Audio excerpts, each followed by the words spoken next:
మనలో చాలామంది గడిచిపోయిన దాని గురించి ఎప్పుడూ ఆలోచిస్తూ ఉంటాం. గతంలో మనకు చేసిన అన్యాయం గురించి, మనకు చేసిన ద్రోహం గురించి ఎప్పుడూ ఆలోచిస్తూ ఉంటాం. దాని గురించి వదిలేయడమే మంచిది. గతాన్ని తలుచుకుంటూ ఉంటే మనం గతంలోనే ఉండిపోవాల్సొస్తుంది. వాళ్ళ ప్రవర్తన లేదా వాళ్ళ మాటల వల్ల మన మనసుకు చాలా పెద్ద గాయమై ఉండొచ్చు. అది గడిచిపోయింది. మళ్ళీ వెనక్కి తిరిగి తీసుకురాలేం కదా! మనం ప్రస్తుతం ఏం చేయాలో అది ఆలోచించాలి. సూర్యుడు కూడా సాయంత్రానికి అస్తమిస్తాడు. అలా అని అలాగే ఉండిపోకూడదు కదా! మళ్ళీ ఉదయం అత్యంత ప్రకాశవంతంగా వికసిస్తాడు. మనం కూడా అంతే. గతాన్ని వదిలి భవిష్యత్తు గురించి ఆలోచించాలి.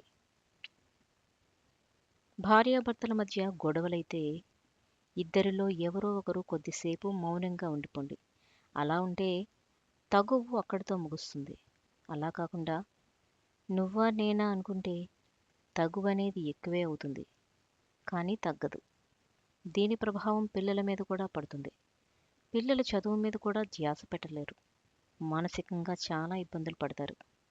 అందుకే ఒక్క మౌనం అన్నింటికీ పరిష్కారం. భర్తకి కోపం వస్తే భార్య, భార్యకి కోపం వస్తే భర్త మౌనంగా ఉంటే ఏ గొడవలు లేకుండా హాయిగా ఉండొచ్చు. ఇంట్లో ఉండే ఆడవాళ్లకు అస్సలు విలువనేదే ఉండదు. ఇటు కట్టుకున్న భర్త దగ్గర విలువ ఉండదు. అటు కడుపున పుట్టిన వాళ్ళ దగ్గర విలువ ఉండదు. ఏదో పని మనిషి అనుకుంటారో ఏంటో తెలియదు గాని ఉదయం నుంచి రాత్రి వరకు ఎన్ని పనులు చేసినా ఇంట్లో పనులు కూడా అవి ఒక పెద్ద పనులేనా అంటారు. అవి పనులు కావా? ఆ పనికి విలువ లేదా? మన చిన్నప్పుడు మన అమ్మా నాన్న కూడా చదువుకోండి, చదువుకుంటే మీ భవిష్యత్తు బావుంటుంది అంటే మనం వినం. వాళ్ళ మాట విని ఉంటే ఇప్పుడొక మంచి గుర్తింపు మనకు వచ్చేది. మనకు కన్నీళ్లు చాలా విలువైనవి. అది మిమ్మల్ని అర్థం చేసుకొని, అసలు అర్థం లేని వారి దగ్గర కార్చి మీ కన్నీళ్లకు విలువ లేకుండా చేసుకోకండి. ఇప్పుడు మీరు ఏడుస్తుంటే వాళ్ళు నవ్వొచ్చు. కానీ వాళ్ళు ఏడ్చే రోజు వస్తుంది. కానీ మనం నవ్వకూడదు. అలా చేస్తే మీకు వారికి తేడా లేకుండా పోతుంది కదా! మీరు కార్చే ప్రతి కన్నీటి బొట్టుకు విలువ వచ్చే రోజు ఒకటి వస్తుంది. అన్ని రోజులు వాళ్ళవి కాదు. మనకి ఒక మంచి రోజొస్తుంది. అప్పటి వరకు ఓపికతో ఉండండి. మనం బాధపడవలసిన విషయాలు చాలా ఉన్నాయి. ఈ లోకంలో ఆడపిల్లలకి అసలు భద్రత లేకుండా పోయింది. పాలు తాగే పసిపిల్లల నుంచి మంచం మీద ఉండే ముసలివారి వరకు భద్రత లేకుండా పోతుంది. వాళ్ళు చేసిన తప్పేంటి? ప్రశాంతంగా ఉండాలని వాళ్ళకు మాత్రం ఉండదా? ఈ కాలంలో ఆడపిల్లలు పుడితే కట్నమిచ్చి పెళ్లి చేయాలని భయపడిపోయేవారు. కానీ ఈ కాలంలో ఆడపిల్లలు పుడితే వాళ్ళని భద్రంగా పెంచగలమా అని భయపడుతున్నారు. స్కూల్‌కి లేదా కాలేజీకి వెళ్ళి మళ్ళీ ఇంటికి వచ్చేదాకా తల్లిదండ్రులు వాళ్ళకేం కాకుండా భద్రంగా ఇంటికి రావాలని దేవుడి దగ్గర కోరుకుంటున్నారు. ఆడపిల్లల్ని కన్నందుకు వాళ్ళకి కడుపు కోత మిగిల్చకండి. వారికి చాలా ఆశలు, ఆశయాలు ఉంటాయి. ఏదో ఒకటి సాధించాలనే కోరికలు కూడా ఉంటాయి. వీలైనంత వరకు ఆడవాళ్ళని గౌరవిద్దాం. ఏమంటారు? కాస్త ఆలోచించండి. మనకు డబ్బు చాలా అవసరం. కానీ అవసరాలకు మించి సంపాదిస్తే అది మనల్ని సంపాదిస్తుంది. ఒక వ్యసనంలాగా మారుతుంది. 1000 సంపాదిస్తే 10,000 సంపాదించాలి. 10,000 సంపాదిస్తే లక్షలు సంపాదించాలి. లక్షలు సంపాదిస్తే కోట్లు సంపాదించాలి అనుకుంటాం. మనకు సిగరెట్టు, మందు ఇంకా ఇద్దరు వ్యసనాలు ఎలాగో డబ్బు వ్యసనం కూడా అలాగే మారుతుంది. మన ఆరోగ్యం కూడా పట్టించుకోకుండా సంపాదించాలి అనుకుంటాం. మనం ఆరోగ్యంగా ఉంటేనే కదా డబ్బు సంపాదిస్తే సంతోషంగా ఉంటాం.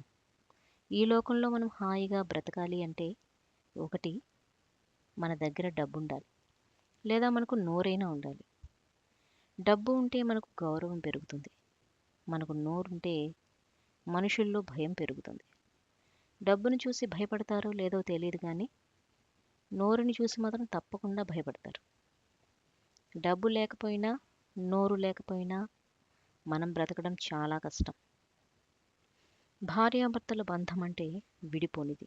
ఎన్ని బాధలు, ఎన్ని బాధ్యతలు, ఎన్ని కష్టాలు, ఎన్ని నష్టాలు ఏది వచ్చినా ఒకరికొకరు తోడుగా ఉండి ప్రతి బాధ్యతను కూడా పంచుకుంటారు. ఏ కాగితాలు వారిని విడదీయలేవు. ఏ కాగితాలు వారిని కలపలేవు. ఒకరి మీద ఒకరికి నమ్మకం ఉండాలి అంతే. అమ్మా నాన్న ఉన్నంత వరకు వారి విలువ మనకు తెలియదు. వాళ్ళతో మనం తగువులాడతాం, వారి మీద అరుస్తాం. కొన్ని సందర్భాల్లో అలిగి వారితో మాట్లాడకుండా కొన్ని రోజులు ఉండిపోతాం. కానీ అది వారు ఉన్నంత వరకు మాత్రమే.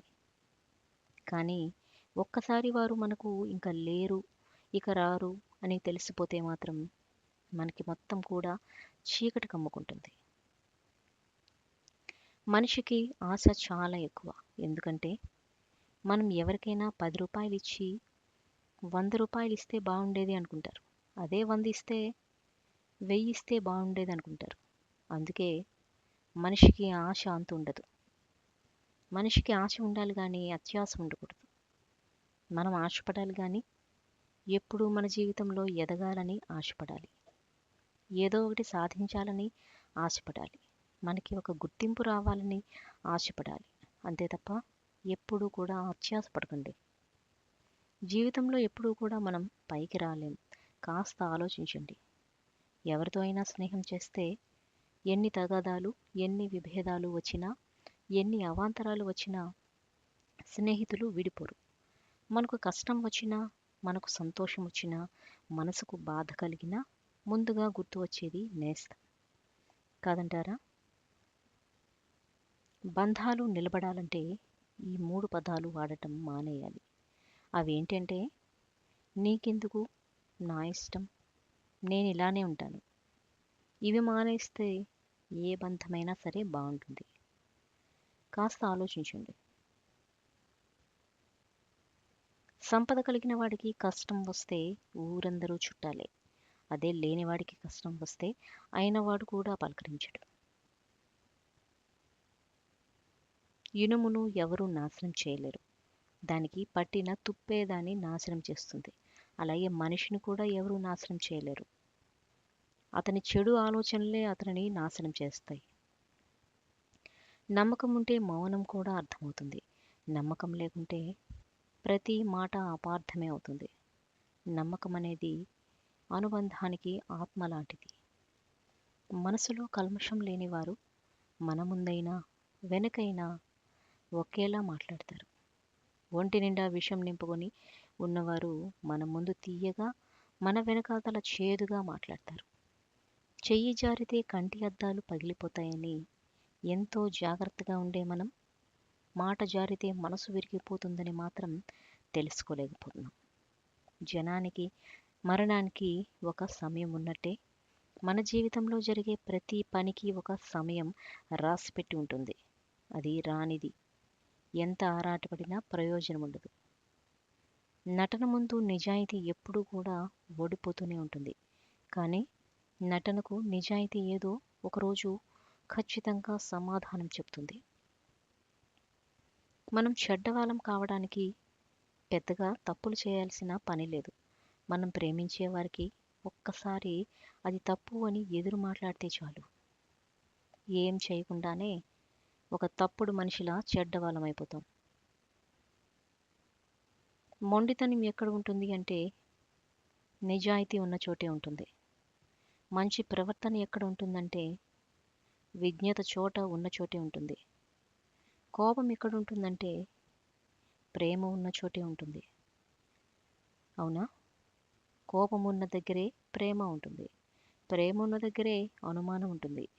అర్థం చేసుకుంటే ప్రేమలా అనిపిస్తుంది.